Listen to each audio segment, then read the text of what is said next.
hujan kayak gini. No. Ya lumayan lah, no. Alhamdulillah. Lancar. Kisah dimulai dengan diperlihatkan dua orang sahabat bernama Ano dan Sarip. Sarip adalah seorang pemuda asal Indramayu yang merantau ke Jakarta untuk mengadu nasib dengan berjualan tahu goreng. Aku kan merantau ke Jakarta ini pengen sukses, pengen cepat kaya, biar dihargain orang, hidup enak.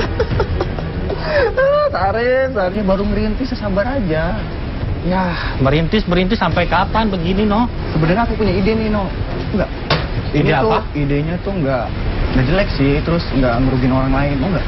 Ya idenya apa tuh? Ya udah sini aku bisikin. Ano kemudian kasih ide gila sama Sarip agar jadi orang sukses dan kaya raya ketika hidup di Jakarta, yaitu dengan memacari para janda kaya. Pokoknya semuanya beres. Gimana? Ya sudah, mau? Mau bener ya? Mau. Best ya. Oke? Ya. Jangan sampai nggak datang loh. Oke? Ya. Singkat cerita, Ano pun akhirnya mengenalkan Sarip pada temannya yang bernama Kasriah, yang ngakunya sudah berstatus janda. Nak, apa kabar kamu? Baik. Ayo kenalan, jangan malu-malu. Putria. Sarip. Kamu lanjutin ngobrolnya. Aku mau ke depan dulu. Jangan lama-lama ya. Ya, biar aku aja ngobrol ya. Oke?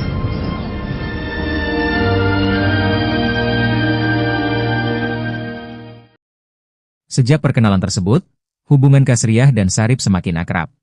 Benih-benih cinta mulai tumbuh dan merekah di hati mereka. Hingga akhirnya, setelah beberapa kali bertemu, mereka pun resmi berpacaran. Kamu malu? Ya udah, kalau nggak boleh aku nggak akan datang selamanya. Bukan begitu. Kamu jangan marah begitu dong. Aku kan begini demi kamu. Supaya kamu nanti jangan dicibir orang. Ya? Iya deh. Keesokan harinya, Kasriah dan Sarip kembali bertemu di sebuah taman. Di sana Kasriah kembali menanyakan keseriusan cintanya pada Sarip. Aku mau nanya nih, Menanya apa? kamu benar-benar cinta nggak sih sama aku? Aku udah janda loh.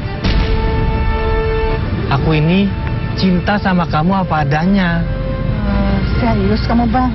Ya serius lah, Dek. Setelah tahu kalau Sarip sangat mencintainya, Kasriah pun kemudian mengajak Sarip untuk melanjutkan pacarannya di sebuah tempat penginapan. Dan apa yang terjadi? Bang, kita pacaran jangan di sini bang. Emangnya kenapa, Dek? Malu dilihat orang. Iya ya. Gimana kalau kita cari hotel yang dekat-dekat sini? Ayo bang. Ayo.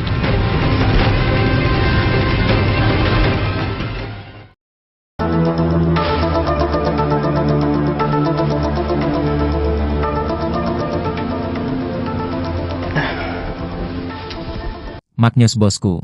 Maknyos, Jos, pelem banget bosku. Diketahui ternyata, status Kasriah belum sepenuhnya jadi janda. Dia baru pisah rumah saja dan belum resmi bercerai dengan suaminya. Anak-anak menanyakanmu. Pak, kita itu sudah pisah rumah. Tinggal nunggu cerai. Tapi kita belum resmi bercerai. Anak-anak masih membutuhkan kasih sayangmu sebagai seorang ibu. Iya, aku tahu. Udah, aku capek. Aku mau istirahat. Aku belum selesai bicara. Bodoh amat. Permisi. Sin kembali kedua sejoli yang lagi kasmaran. Sarip dan Kasriah kembali memadu kasih di tempat biasa. Namun apa yang terjadi? Aku jadi nyesel, Dek. Kamu nyesel kita pacaran? Iya, gitu. Aku nyesel. Kenapa kita nggak dari dulu ketemunya?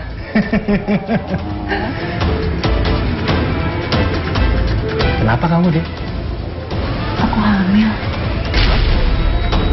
Ya, ternyata proses tutumpakannya membuahkan hasil. Sehingga Hamil anak aku maksud kamu? Ya iyalah, anak kamu. Terus, kamu maunya apa? Ya nikah lah.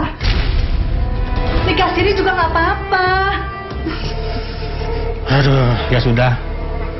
Kalau begitu, kapan abang bisa ke rumah orang tua kamu? Nggak usah dong, nggak usah. Kita nikahnya di kampung abang aja. Gimana? Kamu mau kayak begitu? Iya, serius. Mau. Gak apa-apa. Kalau memang itu maunya kamu, yang penting kamu bisa bahagia. Dan kita bisa segera nikah.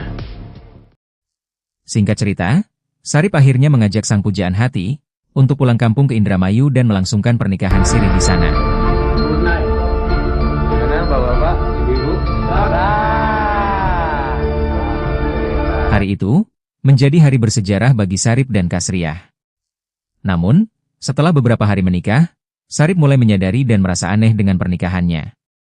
Pernikahan macam apa yang aku jalani? Katanya suami istri, tapi tidak pernah serumah. Bertemu aja jarang-jarang. Tak lama kemudian, Kasriah menelepon Sarip meminta uang untuk biaya persalinan dan beli perlengkapan bayi nanti. Namun, Ya halo dek. Gini bang, aku minta uang untuk biaya persalinan. Tapi dek, dagangan abang belakang ini lagi sepi. Pakai uang kamu saja dulu ya, nanti abang ganti. Selama ini kan juga pakai uang aku. Sekarang giliran kamu dong. Ingat bang, jangan lama-lama. Aku bisa berbuat apa saja untuk menyalakai keluarga kamu. Halo? selang beberapa waktu, Kasriah datang menemui Sarip ke tempat jualannya. Di sana Kasriah kembali menanyakan masalah biaya untuk persalinannya, dan apa yang terjadi. Bang, Ya dek. gimana uangnya bang? Abang benar-benar belum ada uang dek. Belakangan dagangan abang sedang sepi. Ya udah, gimana kalau kita ke hotel aja bang? Duh dek, kan abang lagi nggak ada uang. Emang abang gak kangen apa sama aku bang? Ya kangen sih. Udah gampang deh, nanti soal itu kita bicarain aja nanti di hotel.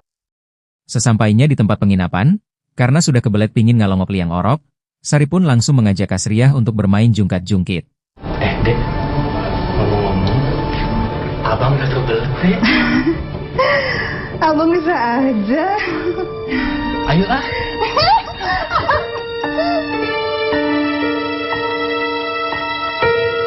Maknyos bosku. Maknyos, Jos, pelem banget bosku. Sesaat setelah bermain jungkat-jungkit, dalam benak Sarip mulai muncul rasa ragu terhadap status Kasriah. Sebab, selama menikah dengannya, Sarip tak pernah tahu asal-usul keluarganya Kasriah. Aku ragu ya. Jangan-jangan Kasriah hamil sama orang lain. Dan aku yang disuruh bertanggung jawab. Apa mungkin dia sengaja jebak aku ya? Siapa sebenarnya Kasriah ya? Sampai sekarang juga masih misteri bagiku. Apa benar dia janda yang kaya raya? Tapi, kenapa kadang penampilannya sama seperti gadis di kampungku? Keesokan paginya, sebelum check out, Kasriah kembali ajakin Sarip untuk bermain jungkat-jungkit. Namun apa yang terjadi? Kita kan mau check out. Abang mau nambang? Serius? Iya. Ya udah tuh. Tapi tutup mata kamu ya. Gua ada surprise buat kamu. Ya, entah setan apa yang datang menghampiri Sarip, dia tiba-tiba berbuat keji pada Kasriah, sehingga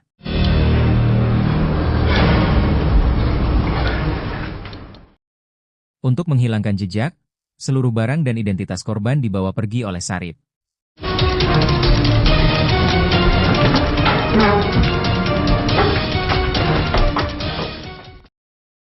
Siang harinya, jenazah Kasriah akhirnya ditemukan oleh petugas hotel dan segera melaporkannya pada polisi.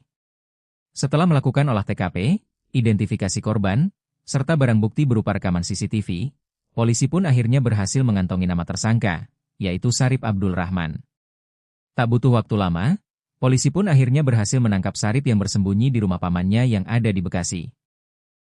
Atas perbuatannya tersebut, kini Sarip harus mempertanggungjawabkannya dengan menginap di balik jeruji besi selama seumur hidup.